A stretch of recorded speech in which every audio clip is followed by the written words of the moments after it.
Hey everyone, and welcome back to MetaCast. I'm Sean. I'm Maya. And we are so ready to dive into another one of these deep dives with you all. That's right. We love doing these. Yeah. So for today's deep dive, we are going to be talking about Venom, The Last Dance, and all the reviews that are coming out for it. A lot of listeners submitted articles for this one. Yeah, we got a ton. Yeah. But before we get into all that, I always got to ask, are you a fan of superhero movies? Right. Or the Venom character in general? Mm-hmm. Have you been following this whole thing? Yeah, especially with the whole Sony Spider-Man universe kind of thing. Yeah, for sure. It's a whole thing. It's a whole thing. Yeah. All right, well, let's dive into these reviews then. Okay. And I got to say right off the bat, critics are not holding back. Yeah. At all. No, they are not. Some are even comparing it negatively to Madam Web. Oh. Which did not have a good reception either. Right. What's interesting to me, though, is it's not just one or two bad reviews. Yeah. It seems like there's a trend here. Yeah, and that's where things get interesting because, these early reviews can really set the tone for a film's reception. Absolutely. Remember what happened with Madam Web? Oh, yeah. Those negative reviews started coming out. Totally. And it really seemed to impact audience expectations. Yeah. And even box office performance. So yeah, it's true. And it's wild. The whole review aggregator sites. Oh, yeah. Rotten Tomatoes, it's if you get a bad score there, it can be really hard to shake off. Yeah, for sure. But I mean, on the other side of that, though, box office success for the first two Venom films kind of tells a different story. Exactly. The first two Venom films, actually, despite getting mixed reviews, they were very commercially successful. Yeah. So there's clearly an audience out there that enjoys this. They love it. Yeah. It's anti-hero, buddy cop, action comedy. Yeah, that whole vibe. Yeah. Yeah. Okay, so I've got a quote here from The Wrap. This kind of sums up the harsher side of the reviews. Mm-hmm. They said, watching Venom, The Last Dance is like watching the superhero genre die for 2 hours. Oh, wow. Ouch. That's harsh. Brutal. Yeah. But then you have Owen Gleiberman from Variety saying it's fun, but rote. Okay. So not a complete disaster. Yeah. But also not exactly high praise. No, not really. Yeah. So it seems even in the more positive reviews, there is this underlying sense that the movie is enjoyable but formulaic. Interesting. It's not quite reaching its full potential, which makes you wonder, why is that? What are the critics actually pointing to when they're saying this? Yeah. What are they seeing? Yeah, is it the writing? Is it the direction? Is it the performances? What is it? Yeah. Is it just hey, we've seen this before? Right. And maybe it's just superhero genre fatigue at this point. Yeah. There's just been so many superhero movies that it's hard to keep things fresh and exciting after so many of them. Yeah. Especially when you're dealing with a character as complex as Venom. Right, exactly. Yeah. He's got this whole other thing going on. Yeah, and a lot of critics seem to be struggling with how that darkness is or maybe isn't being portrayed in The Last Dance. Some are even comparing it to the previous films, calling this one the cuddliest of the three. Cuddliest. I know. Seriously, that's not the first word that comes to mind when I think of Venom. Right. I mean, we're talking about a symbiotic alien creature. Yeah. With a penchant for violence and dark humor. Yeah. Cuddly doesn't quite fit the bill. No, it doesn't. So it makes you wonder, have they toned down the character too much? Maybe to fit that PG-13 rating? That's a good point. Yeah. That PG-13 rating is an interesting angle. Yeah.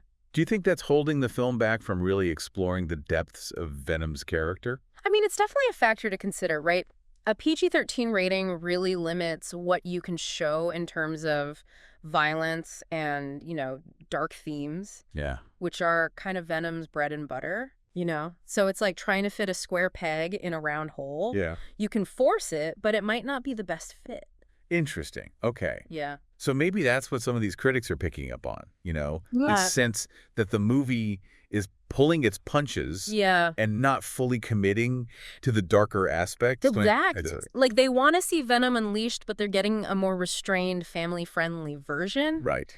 And that tension between what the character represents and the constraints of the rating could be creating this sense of unfulfilled potential. Okay, but let's play devil's advocate for a second. Okay. Maybe that's intentional. Right. Maybe they're trying to broaden the appeal of the franchise. Yeah. Bring in a wider audience. That's a valid point. A PG-13 rating definitely opens the door to younger viewers and families, and there's nothing wrong with wanting to reach a larger audience. Right. But the question is, can you do that without sacrificing what makes the character unique and appealing in the first place? Right. It's a delicate balance. Exactly. Speaking of balance, there was a quote in the Hollywood Reporter review that caught my attention. Okay. He said, "This being the concluding chapter of a trilogy, it all leads to an emotional catharsis that will no doubt satisfy fans of the earlier movies, with a sweet touch of cheesy humor to offset the melancholy." Okay. They also called it the cuddliest of the three movies. Interesting. So maybe they are leaning into that lighter, more comedic tone. It sounds like they're trying to have it both ways. Yeah. Like appealing to the existing fan base with the satisfying conclusion to the trilogy, Right. while also injecting some humor and heart to attract a broader audience. Right. But can they really pull it off? That's the question. Yeah, can you have a cuddly Venom and still satisfy the fans who crave that darker, more intense character? Yeah, and it's a question that only the audience can answer. Right. You know, the box office numbers will tell us part of the story. But the real test is how the fans respond to this movie. Right. Are they going to feel like this is a fitting end to the Venom trilogy, or are they going to walk away feeling like something's missing? Okay, so we've talked about the critical reception, the potential impact of that PG-13 rating, and the challenge of balancing all these different audience expectations. Right. But what about the people behind the camera? Yeah. Who are the key players bringing this last dance to life? Well, Kelly Marcel, who co-wrote the previous two Venom films, is stepping into the director's chair for this one. Interesting. So it's her directorial debut. Oh, wow. Which is interesting because it suggests a deeper understanding of the characters and the world that they inhabit. For sure. And then we've got a pretty impressive cast, including Juno Temple, Chiwetel Ejiofor, and Stephen Graham. That's a lot of talent in front of and behind the camera. I'm curious to see what Marcel brings to the table as a director, especially with a character as complex as Venom. Right. You know, her previous experience as a co-writer might give her a unique insight into bringing this story to the screen. Yeah, it's definitely something to watch. For sure. Bringing a well-known comic book character to life on screen is no easy feat. Right. Especially when there are already established expectations from fans. Yeah, ma'am. It requires a very delicate balance of staying true to the source material while also finding ways to make it fresh and engaging for a modern audience. Absolutely. And with Venom, The Last Dance, serving as the conclusion to this trilogy. Right.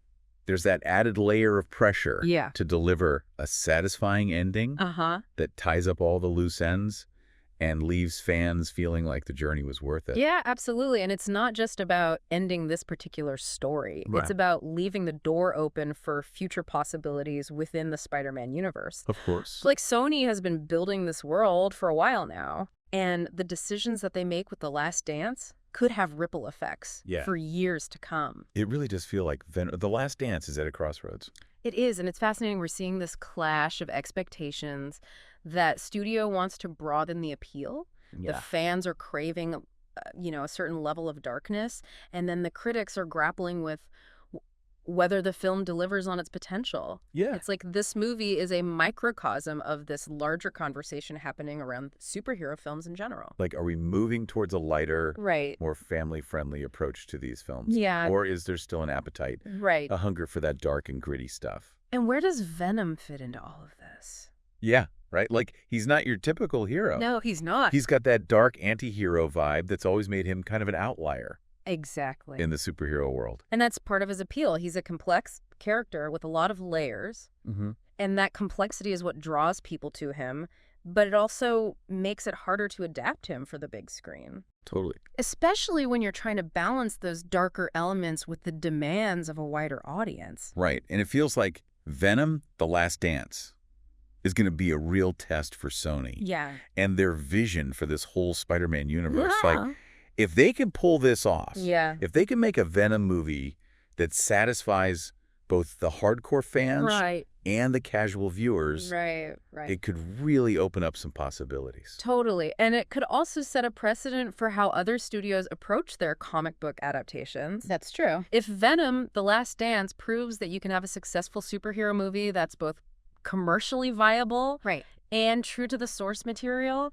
It could encourage other filmmakers to take more risks, to explore the darker, more complex corners of these beloved characters. So what does all this mean for you, dear listener? Well, it means you've got a decision to make. That's right. Are you going to join the dance? Yeah.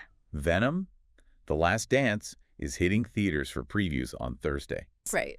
And opening nationwide on Friday. So it's time to grab some popcorn. Yes. Buckle up and see for yourself what you think. We highly encourage you to do just that. Yes. Dive into this world, experience the story firsthand, and then come back and tell us what you think did Venom, The Last Dance.